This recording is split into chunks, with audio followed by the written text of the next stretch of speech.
Terus gue lupa lagi mau ngomongin apa. Istans Kemayoran, your property, our priority. Kesuksesan itu diperlukan 3 hal. Motivasi,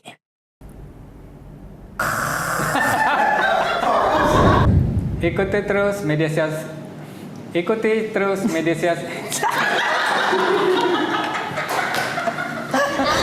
3, 2, 1, buzzer time. Basa-basi seru, properti terbaik buat kamu. Your property, our priority. Istans Kemayoran selalu di hati. Duduk Hai Sobat Istans Kemayoran. Ketemu lagi kita dalam podcast kesayangan Basa-basi Seru, episode yang ketiga.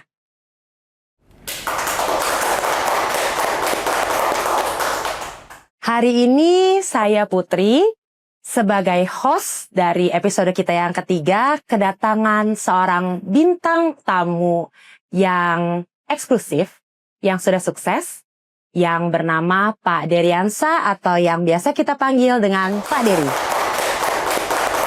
Selamat siang Mbak Dery. Selamat siang Kak Putri. Siang ini kita mau membahas soal kesuksesan dari Pak Dery sebagai marketing Istans Kemayoran. Bagaimana caranya beliau bisa bolak-balik beli motor sambil menyelesaikan kuliah S2-nya hanya dalam 1 kali closingan. Keren banget kan? Yuk kita kulik lebih lanjut mengenai strateginya supaya Pak Dery bisa sukses. Selamat siang Pak Dery. Siang Kak Putri. Gimana kabarnya Pak? Kabar baik, senang ketemu Kak Putri. Aduh, saya juga senang lihat muka Pak Dery kayak seger banget. Makasih Kak Putri. Pak, gini, saya dengar nih, Bapak sempat kemarin nih bolak-balik beli motor sambil tetap menjalani S2-nya. Dan bolak-balik beli motornya itu yang saya dengar nih hanya dengan 1 kali closingan, Pak. Boleh diceritain nggak sih, Pak? Itu gimana rasanya, gimana strateginya, dan gimana prosesnya? Terima kasih Kak Putri sudah pengen tahu tentang bagaimana ceritanya saya bisa beli bolak-balik motor ya. Sampai 2 kali saya beli motor dengan 1 closingan. Ini untuk unit berupa gedung yang berada di Jakarta Selatan. Dan itu kebetulan yang sewa adalah klinik kecantikan. Pembayaran langsung 6 tahun di awal. Ini yang bikin besar transaksi. 6 tahun di awal? Ya. Jadi pembayaran pertama dan pembayaran kedua itu cuma selisih 3 bulan. Itu karena ada permintaan pengurusan perizinan aja, makanya pembayaran keduanya ditunda 3 bulan. Begitu Kak Putri. Bisa sampai beli motor, berarti nominalnya fantastis ya Pak ya? Ya lumayan Kak Putri. Bahkan itu separohnya untuk motor, separohnya tabungan. Oke, luar biasa banget. Untuk mendapat hasil yang fantastis gitu Pak, boleh di-sharing nggak nih kira-kira kendalanya atau bagaimana perjalanannya dari awal sampai bisa untuk closing dan dapat komisian? Ya, terima kasih Kak Putri. Jadi ini sebenarnya dari awalnya itu bukan niat nyariin untuk klinik ya. Jadi awalnya saya nyari lokasi untuk ekspedisi. Jadi nyari ke area Jakarta Selatan, muter, ketemu salah satu gedung ini saya listing. Di gedung ini sebenarnya ada Facebook, spanduk pemilik. Oke. Dan saya tidak boleh pasang spanduk, saya hanya bermodalkan iklan di online saja. Dan kebetulan langsung pemilik klinik yang hubungin saya bahwa beliau tertarik dengan gedung ini. Jadi setelah saya kasih informasi lokasi gedung, kemudian setelah itu saya follow up, beberapa kali saya follow up, kemudian pemilik juga kasih staffnya yang bisa dihubungin. Saya hubungin juga beberapa kali staff. Ada 2 atau 3 staffnya yang saya hubungin. Pengen survei ulang atau lihat foto gitu ya, ngukur-ngukur. Sampai akhirnya closing begitu, Mbak Putri. Oh, luar biasa. Padahal berarti di lokasinya itu nggak ada spanduknya Pak Dery ya? Ya, nggak ada. Secara online aja, Hmm. klien itu klinik berarti ya? Iya, Percaya untuk kontak Bapak sampai closing ya Pak ya? iya. Waduh, luar Jadi biasa. ketika proses itu saya sempat deg-degan juga, khawatir stafnya langsung hubungin pemilik, Oh iya. nggak tanpa melalui saya. Dan Mhm. alhamdulillah staf dan pemilik komit dengan komitmen awal bahwa kalau mau transaksi lewat saya gitu, Pak Putri. Oke. Berarti memang dengan kerja kerasnya Pak Dery, tetap follow up, dan komitmen antara pemilik dengan penyewanya, jadi komunikasi tetap terjalin dengan baik ya Pak ya? Iya. Oke, keren banget sih Pak. Jadi kalau saya boleh ambil nih Pak ya, itu kan cukup riwah ya Pak. Keliling, nyari, terus nganterin survei, ada juga tuh takut misalnya nggak dilibatkan lagi. Sampai proses untuk closingnya kan cukup riwah ya Pak, bisa dibilang. Tapi Bapak masih sambil kuliah S2 juga Pak, dengar-dengar. Ya. Wah, gimana tuh Pak cara bagi waktunya antara kerjaan yang memang agak riweh dengan pendidikan yang tetap jadi cita-citanya Bapak? Boleh di-sharing nggak Pak? Ya, baik Kak Putri. Jadi saya udah mengalami beberapa kali profesi ya, ganti profesi. Oh, Nah, oke. jadi marketing, semuanya marketing. Yang pertama, yang kedua, dan baru kali ini saya merasakan kebebasan waktu dan kebebasan finansial. Oh, Kebebasan mantap. finansial. Jadi pekerjaan 2 awal saya nggak sempat kuliah. Kalau sempat kuliah saya dari awal dulu mungkin saya udah jadi dosen ya. Cuman karena sekarang udah di usia yang udah bukan usia yang untuk mencari kerja lagi, saya bersyukur dapat pekerjaan yang free time. Jadi saya bisa mengatur waktu sesuka saya. Jadi dengan kebebasan waktu itu, saya sempat kuliah S2 ketika menjalani profesi sebagai agen properti. Jadi agen properti kan kerjaannya cari listingan, promosi, layani klien. Nah, waktunya bisa kita atur sendiri. Nah, dan kebetulan S2-nya saya kuliahnya Sabtu Minggu. Oke. Sabtu Minggu, dan waktu itu masa-masa COVID dan kuliah online malah. Kuliah online. Akhirnya selesai juga. Sambil jalan, closingan jalan juga. Begitu Pak Putri. Nggak repot tuh Pak, maksudnya membagi mikirnya ya, kalau saya bilang membagi otak gitu, sebelah untuk kerja, sebelahnya sambil kuliah, itu ribet nggak sih Pak? Enggak Kak Putri. Jadi kebetulan bidang yang saya ambil ini juga minat saya. Kebetulan sekarang saya mendalami bisnis. Kalau properti saya dulu dari awal kuliah saya udah minat dari pengen tahu tentang properti ya, mulai pengen tahu jadi developer gimana, jadi agent gimana. Dan baru saya bisa jalani 3 tahun terakhir ini setelah mutar kerja di mana-mana. Jadi di kuliah pun saya ambil ekonomi untuk memperkuat kemampuan marketing, kemampuan membaca pasar gitu ya. Dan tugas-tugasnya pun bisa diselesaikan dengan mudah dengan adanya teknologi sekarang lah.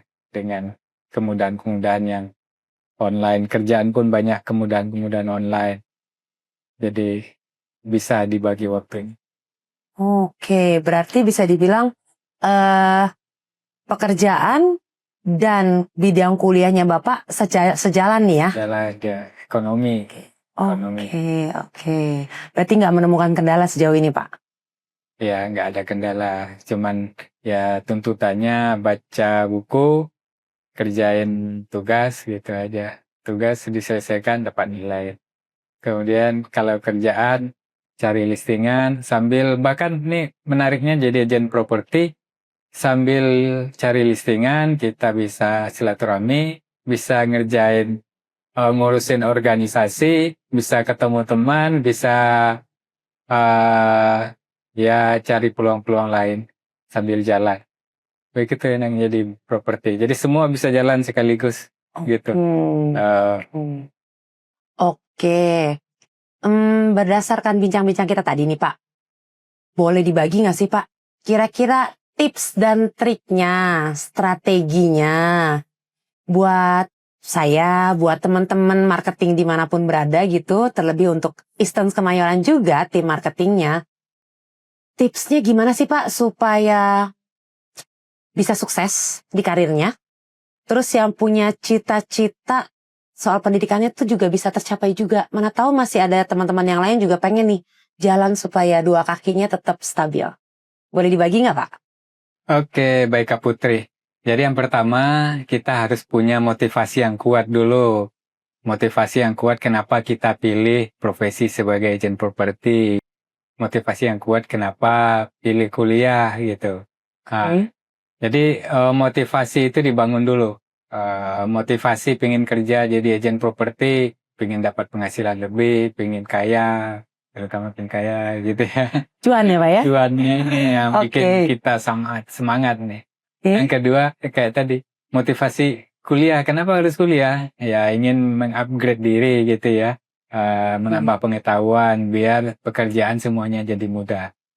Itu motivasi. Yang kedua, fokus. Jadi tidak cukup motivasi, harus diiringi dengan fokus. Jadi apa yang sudah kita inginkan, fokus di situ, dijalanin.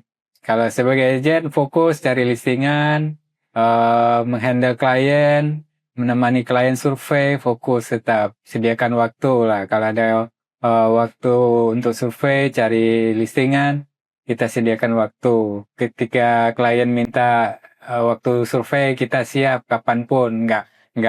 Nggak klien yang ngikut kita gitu, tapi kita sediain waktu kapanpun. Malam, mau pagi, mau siang, kita siap. Yang kedua, kita juga fokus dalam kuliah. Jadi kuliah kan ada tugas, ada ya tetap dikerjakan sesuai waktunya, ada porsinya masing-masing. Nah, ketiga, sudah persisten yang paling utama nih. Jadi yang dalam profesi ini kita akan mengalami tantangan pastinya ya. Biasanya ketika udah jalanin belum closing kita udah ini nih muncul pesimis. Itu nggak boleh dirawat, harus kembali semangat. Tetap jalanin sampai akhirnya berbuah. Istilah orang tidak ada kata gagal ya. Yang ada itu hanya kesuksesan yang tertunda. Jadi kalau kita jalani nanti manis terasanya ketika sudah sukses. Udah metik hasilnya baru terasa. Yang susah kemarin tuh lupa. Jadi enaknya di situ. Sukses itu terasa ketika sudah kita capai hasilnya. Dengan syarat tadi persisten. Jalanin semuanya apapun tantangannya gitu Kak Putri. Oke, pokoknya pantang menyerah ya Pak ya. Nyerah, tetap siap menghadapi segala risiko dan tantangan. Oke, berarti kalau saya bisa ambil intisari dari pembicaraan kita hari ini, kiat sukses dari Pak Dery untuk melanjutkan S2 dan mendapatkan hasil yang cuanable itu ada 3. Motivasi, fokus, dan persisten. Betul ya Pak ya? Nah, benar teman-teman. Dengan 3 tips itu saya bisa menyelesaikan S2 sambil bekerja sebagai agent properti Eastern Kemayoran. Karena memang bekerja sebagai agent properti waktunya fleksibel, bisa kita atur sendiri. Selain itu yang menarik dari Eastern Kemayoran memberikan reward jalan-jalan ke luar negeri setiap tahunnya. Itu juga menarik teman-teman. Wah, jalan-jalan ke luar negeri Pak. Ya. Ibarat katanya nih, kalau kita bicara pengalamannya Pak Dery, 1 kali dayung, 2-3 pulau bisa terlampaui.